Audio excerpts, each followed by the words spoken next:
Dubai के जहां आज से सिर्फ 30 साल पहले तक धूल उड़ती नजर आती थी, वहां अब दुनिया की आला तरीन सड़कें और जदीद तरीन मेट्रो चलती हुई दिखाई देती है। जहां एक एक दो दो मंजिला चीदा चीदा मकान नजर आते थे, वहां अब शानदार फलक बोस इमारतें खड़ी हैं और पूरी दुनिया के सयाह और बिजनेसमैन जिनकी तरजीह लंदन, पेरिस और न्यूयॉर्क हुआ करते थे, अब दुबई का रुख करते नजर आते हैं। मुत्तहिदा अरब अमारात दरअसल 7 रियासतों दुबई, अबू ज़हबी, शारजा, उम्मुल क़ुरैन, रासुल खैमा, अजमान और अल फजीरा का वफाक है, जिसका दारुल हुकूमत अबू ज़हबी है। ताहम जब भी मुत्तहिदा अमारात का जिक्र आता है तो सबसे पहले जहन में नाम दुबई का ही आता है। इसलिए मुत्तहिदा अरब अमारात की बात दरअसल दुबई की बात है। अगरचे अबू ज़हबी, शारजा, रासुल खैमा और दूसरी रियासतों का भी अपना मकाम है, लेकिन दुबई बस दुबई है। इन रियासतों को 1 सितंबर 1971 को बरतानिया से आज़ादी मिली थी और अगले ही दिन यानी 2 सितंबर को 6 रियासतों ने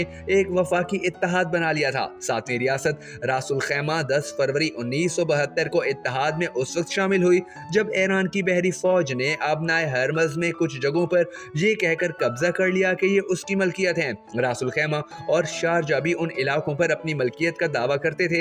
इस तरह इन दोनों रियासतों के इत्तेहाद में शामिल होने के साथ साथ ईरान से इलाकों पर तनाज़ा भी इसके हिस्से में आया, जो आज तक जारी है। इन रियासतों के रहनुमाओं ने 1820 से लेकर 1890 तक बरतानिया से मुख्तलिफ मुआहिदों पर दस्तखत किए थे ताकि बरतानिया उन्हें बाहिफाजत तजारत करने की सहूलत फराहम करता रहे। बरतानिया उन्हें ट्रूशियल स्टेट्स कहता था और क्योंकि बर्रे सगीर पर उस वक्त हुकूमत बरतानिया का राज था, इसलिए इन रियासतों की करेंसी भी इंडियन रुपया ठहरी और अमाराती बाशिंदे उसी में अपना लेन देन करते थे। 1959 में इसका नाम खलीजी रुपया रखा गया, जिसकी कीमत शुरू में इंडिया के रुपए के बराबर ही थी। बाद में आज़ादी के बाद इन रियासतों ने अपनी करेंसी मुतारिफ करवाई। इंडिया की जवाहरलाल नेहरू यूनिवर्सिटी के डायरेक्टर ऑफ गल्फ स्टडीज के प्रोफेसर AK पाशा के मुताबिक दुबई में तकरीबन 100 साल पहले इलाके के ताजिर, चाहे वो हिंदुस्तान के हों, फारिस या इराक के, सब यहाँ आके आहिस्ता आहिस्ता जमा हुए और ये तजारत का गढ़ बन गया। जब बरतानिया ने यहाँ तेल दरियाफ्त किया तो अबू ज़हबी के हुक्मरान शेख ज़ैद बिन सुल्तान अल नहियान और दुबई के शेख राशिद बिन सईद अल मखतूम और अमारात के दूसरे रहनुमाओं को आमदनी आने लगी। बाद में शेख ज़ैद मुत्तहिदा अरब अमारात के पहले सदर और शेख राशिद पहले नायब सदर बने। दुबई के लोग मोतियों की तजारत करते थे और आसपास के इलाकों में जाकर उन्हें बेचते थे। इसी तरह दूसरे ताजिर भी यहाँ आते और अपनी अशिया बेचते। इस इलाके में तजारत का एक नेटवर्क बन चुका था और ताजिर चाहे कुवैत से हों या बसरा से, वो हिंदुस्तान के शहर गुजरात, केरला या ज़ंजीबार जाते हुए दुबई में जरूर रुकते थे। मोतियों की तजारत से अमाराती बाशिंदों को बहुत फायदा हुआ, लेकिन जब जापानियों ने मसनूई तरीके से मोती बनाने का तरीका दरियाफ्त किया तो आहिस्ता आहिस्ता अमाराती मोतियों की मांग कम होने लगी और ये सनत सुकड़ते सुकड़ते तकरीबन खत्म हो गई। तेल की दरियाफ्त के बाद बहुत से अमाराती बाशिंदों ने मोतियों की सनत को छोड़कर तेल के सेक्टर में तजारत शुरू कर दी। जब 1971 में उन्हें बरतानिया से आज़ादी मिली तो उसके बाद तेल की पैदावार अचानक बढ़ गई, जिससे इलाके की मुईशत को भी सहारा मिला और दुबई तजारत का गढ़ बन गया। अगर देखा जाए तो पाकिस्तानी फिल्म राइटर रियाज बटालवी को इस बात का क्रेडिट जरूर देना चाहिए कि उन्हें 1979 में ही अंदाजा हो गया था कि दुबई आगे जाकर दुनिया में अपना एक ऐसा मकाम बनाने वाला है कि दुनिया इसकी तरफ खींची चली आएगी। उन्होंने दुबई की आज़ादी के सिर्फ 8 साल बाद ही सुपर हिट फिल्म दुबई चलो बनाई, जिसे आज तक पाकिस्तान की कामयाब तरीन फिल्मों में गर्दाना जाता है।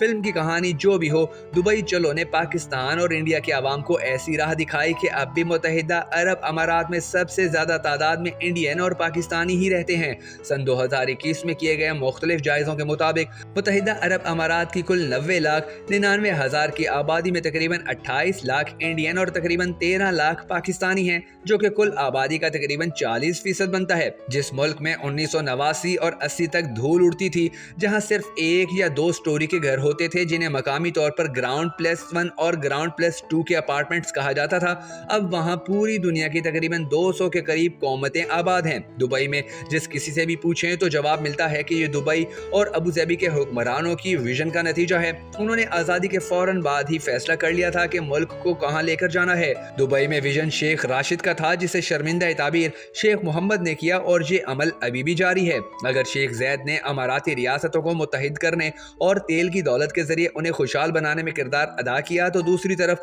शेख राशिद ने तेल से आगे के मुस्तकबिल का सोचा।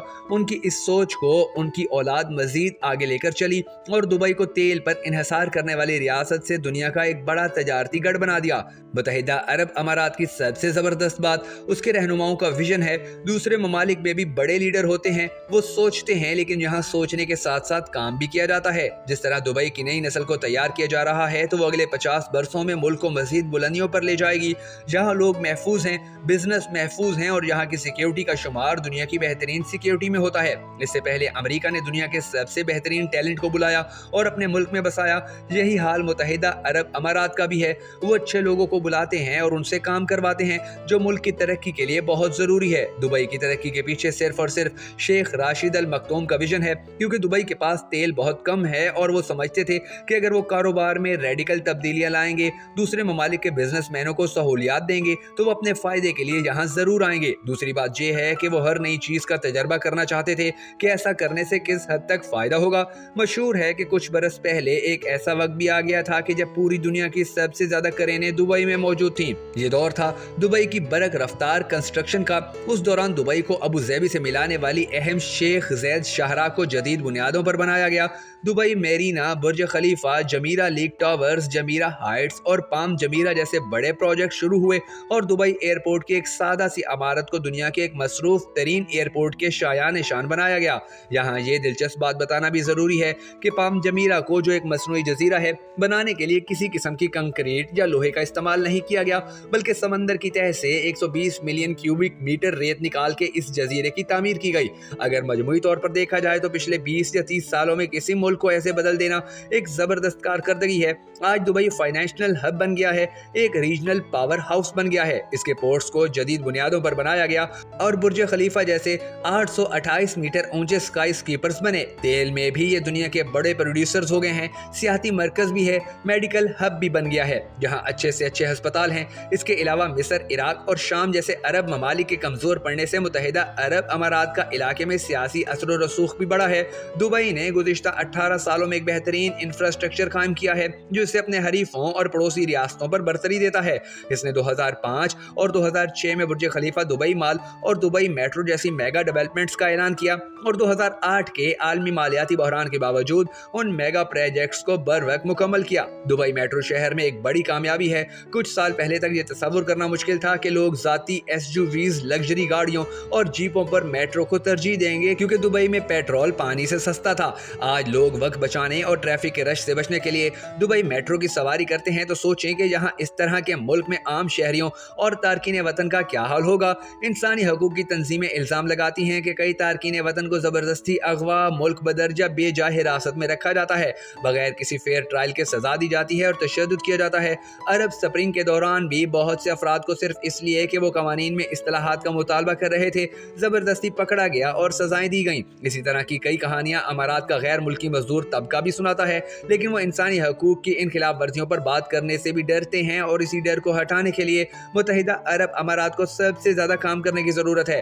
یہاں کے لوگ کہتے ہیں کہ ہم ایک ویلفیئر اسٹیٹ ہیں، ہم پنگوڑے سے لے کر قبر تک ہر شہری کو تمام سہولیات دیتے ہیں، ہم جو کچھ کرتے ہیں یہاں رہنے والوں کے فائدے کے لیے کرتے ہیں۔ یہاں امریکہ کی طرح آزادی، جمہوریت اور الیکشنز نہیں چل سکتے کیونکہ یہاں مجلس کا نظام ہے، یہاں کے حکمران براہ راست اپنے شہریوں سے رابطے میں رہتے ہیں۔ لیکن اس سب کے باوجود دبئی ایک ایسا مقناطیس ہے جو ہر ایک کو اپنی طرف کھینچتا ہے۔ تاہم حتمی طور پر یہ بتانا مشکل ضرور ہے کہ کیا اس کشش کی وجہ اس کی ٹیکس کی نرم پالیسیاں ہیں، duty free zones, business friendly ماحول، کووڈ کے خلاف کامیاب حکمت عملی، خوبصورت ریتلی بیچز یا اس کی ministry for happiness and well being? ہاں، یقین کیجئے یہاں خوش رہنے کی ایک وزارت بھی ہے جسے کووڈ بحران کے دوران منسٹری آف کمیونٹی ڈیولپمنٹ کے تحت کر دیا گیا ہے اور وہ لوگوں کو خوش کرنے کا کام کرتی ہے۔ اگر دبئی کے حوالے سے آپ کو ہماری یہ ویڈیو پسند آئی ہو تو ہماری حوصلہ افزائی کرنے کے لیے اسے شیئر ضرور کر دیجیے گا۔